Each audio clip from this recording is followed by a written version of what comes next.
What's up, guys? I bought an AirTag. Don't act like you haven't done that before. They're like 30 bucks. Let's find out what they are and if they're worth buying. Stick around.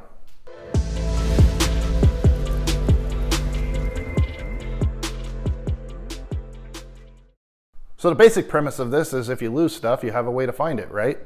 So supposedly they're supposed to have about 100-meter range, but nah, not even close. But I'll get into that in a minute. But then your mind goes to other places. What about illegitimate uses? What about stalkers? Well, if you look at this tweet like Jenna sent, points out a good anti-stalking function Apple's built into this, but there's some ways around it. For instance, it only checks in every 72 hours. So if you put one of these in somebody else's phone and it's not registered to them, after 3 days, it's gonna automatically ping their phone and say, hey, somebody's tracking you with an AirTag. I don't know what the end result would be for that, but now you know. Second part could be a little bit more nefarious than that even. As you can see here, some people are already opening these things up and trying to figure out how to configure them to do even worse stuff with. So who knows if this technology is worth the trouble that it is right now, but I'm gonna get into it right now for exactly how it functions, the use that I saw for it, and whether I think it's worth 30 bucks. So also before I get too far into this, I just wanna give a shout out to my buddy. You may know him as Disney World's most recognizable bar patron, or if you're on YouTube or Twitter, battery powered. I just call him Chris, but Chris is a super smart dude. So when it comes to networks and batteries, which is basically what an AirTag entails, I can always count on him. So thanks, Chris. So how does this thing actually work and function? Well, it utilizes a secret network. So it's not a secret anymore because I'm gonna tell you about it. Maybe you've heard of Sidewalk from Amazon that uses the collective consciousness of devices all around the place to work together. Similar concept, except it primarily uses Bluetooth.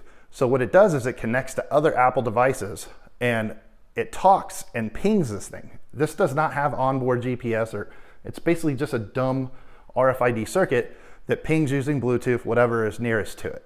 So one of the downfalls of that is if you don't have any devices around it, it's pretty much dead in the water. I ran into that immediately. So here's an example of the no signal that it gives you if you pop it on and it can't find anything. Now, if you'll notice here, it shows 11 feet away, and that's disappointing because I shut off all the devices in my house to try to track just this one thing, and it still couldn't do it. So because of the Bluetooth technology these use, unfortunately, they seem to be susceptible to interference. For instance, my Google Nest products in my house, they kind of interfere. If you're walking by a speaker or smart device that has Bluetooth on it, and you're using your iPhone, you may see the signal go out. So it's kind of interesting, but it also points to me that these can be jammed. And I can further prove this because if I put it in my hand and squeeze it, it's undetectable, even if the iPhone is 1 foot away. You can test this at home with your own if you haven't seen it. So Apple has a couple other tricks up its sleeve to help you find it though. For instance, sometimes it'll tell you to ping the device. It will emit a small tone, and that will actually be heard by your iPhone, and it can try to locate it acoustically. But then it goes even further. Using the LiDAR sensor, it tells you to turn on the lights in your house. Now this could be a two-part thing.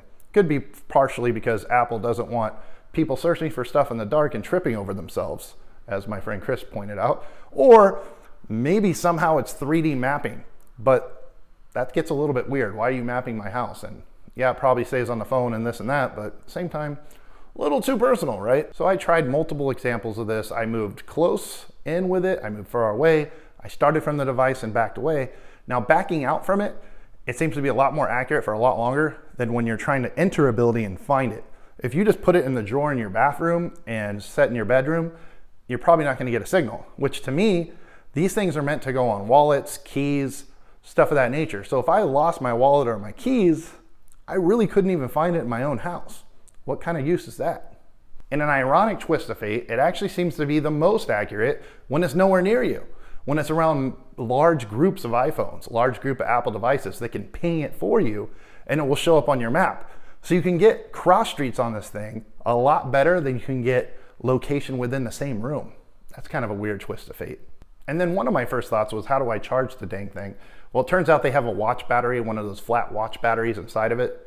So supposedly it's supposed to last up to a year. I'd probably change the thing out every 6 months or so just to make sure you were good to go. But it is spec'd out to go up to a year. The other thing is, I was surprised at how large it is. Yeah, in the hand it's small, but when you think about things that it would attach to, I would hope with the next generation it would be just as small as maybe the silver piece of this whole device. Or if they are going to keep it this big, I would hope they would integrate some kind of GPS self-finding mechanism inside of it. Because right now it's already about bigger than the Apple Watch charger. Come with me if you want to live. I don't know. I'm 5 years old, perpetually. In any case, in conclusion, the AirTag's a pretty neat little device. It's in its early forms of development.